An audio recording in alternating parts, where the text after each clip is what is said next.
مسئلہ نمبر 23 وہ ہے روزے کے دوران ٹیکا یا ڈرپ لگوانا۔ اب اس میں علماء کی دو آراء ہیں۔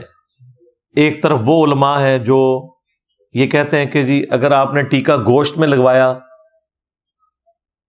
تو کوئی مسئلہ نہیں ہے، البتہ اگر آپ نے وین کے اندر لگوایا تو ٹوٹ جائے گا، اور ڈرپ تو ظاہر ہے لگتی وین کے اندر ہے۔ ہمارا اس میں موقف یہ ہے کہ دونوں صورتوں میں آپ کو روزے کی حالت میں یہ کام نہیں کرنا چاہیے، افطار کے بعد کریں، کیونکہ صحیح بخاری میں یہ تعلیقاً ہے جو میں نے بتایا، وہ اکٹھے مسائل امام بخاری نے لکھے ہیں۔ ان میں عبداللہ ابن عباس کا ایک قول ہے کہ جسم میں کوئی چیز داخل کرنے سے روزہ ٹوٹتا ہے، جسم سے کوئی چیز نکلے اس سے روزہ نہیں ٹوٹتا۔ تو اس میں دیکھیں کتنے مسائل ثابت ہو گئے کہ خون نکلنے سے روزہ نہیں ٹوٹے گا، آنسوؤں سے نہیں ٹوٹے گا، اسی طریقے سے جسم میں کوئی چیز داخل کی، خواہ وہ کھا کے داخل کی یا اس طریقے سے جسم میں۔ اب دیکھیں جون جولائی کے روزوں میں اگر کوئی شخص ڈرپ لگوا لے تو اسے پیاس ہی نہیں لگے گی، ظاہر ہے وہ پانی کی کمی تو خود بخود پوری ہو جائے گی۔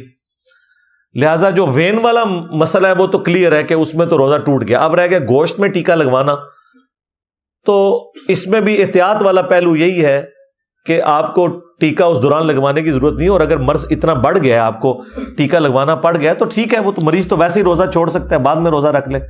بہتر یہ ہے کہ آپ اس روزے کو پھر افطار ہی کر لیں اور اس کی جگہ ایک روزے کی قضا بعد میں دے لیں۔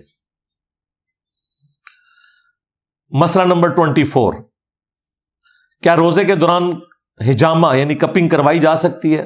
تو وہ ہم پہلے ڈسکس کر چکا بلڈ ٹیسٹ والے کیس میں کہ بخاری مسلم میں کہ نبی اسلام نے کپنگ کروائی ہے، لیکن عبداللہ ابن عمر بعد میں دن کے وقت نہیں کرواتے تھے، رات کو کرواتے تھے، وہ بھی بخاری مسلم میں آیا، اور صحیح بخاری میں یہاں تک آیا جب انس ابن مالک سے پوچھا گیا تو انہوں نے کہا کمزوری کی وجہ سے ایسا ہے کہ آپ دن کے وقت کپنگ نہ کروائیں، کہیں بلڈ نکلنے سے کمزوری نہ ہو جائے، روزہ افطار کرنا پڑ جائے، ادروائز گناہ کوئی نہیں ہے اس میں۔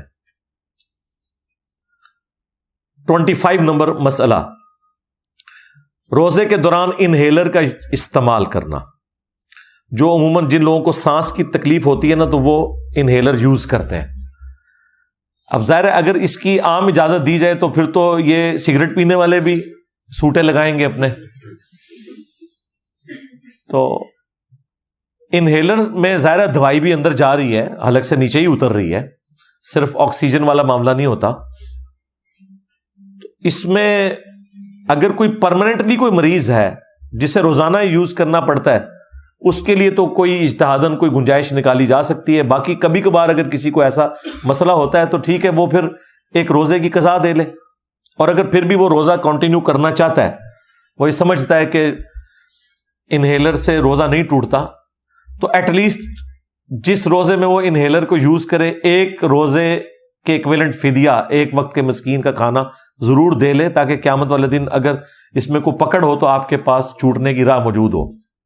ادروائز جو آپ انہیل کر رہے ہیں ظاہر ہے وہ تو حلق سے پھر نیچے دوائی بھی آپ لے کے جا رہے ہیں، تو کوشش کریں کہ یہاں تک نوبت نہ آئے۔ اور باقی اگر کسی کے ساتھ مرض والا ایشو ہے تو وہ تو ویسے روزہ چھوڑ بھی سکتا ہے۔ اگر پرماننٹلی کوئی مریض ہے تو وہ تو فدیہ ہی دے، روزہ چھوڑ بھی سکتا ہے، جس طرح کہ شوگر کے مریض ہیں۔